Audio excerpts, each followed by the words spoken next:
এখন আছি গণভবনের ভিতরে। সরকারের পতন হয়েছে, শেখ হাসিনা পালিয়ে গেছে। নিজেরই বিশ্বাস করতে পারতেছি না আসলে কোথায় আছি। অকল্পনীয় দৃশ্য, অকল্পনীয় ব্যাপার। লক্ষ লক্ষ কোটি কোটি মানুষ একদিনেই। আমরা কি গণভবনের ভিতরে আছি? বিশ্বাস হচ্ছে না আসলে, সত্যি কথা।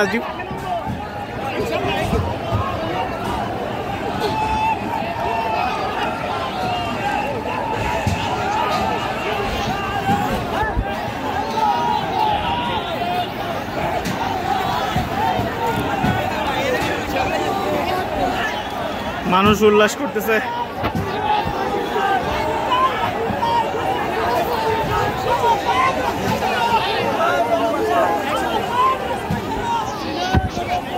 বাংলার মানুষ প্রমাণ করছে।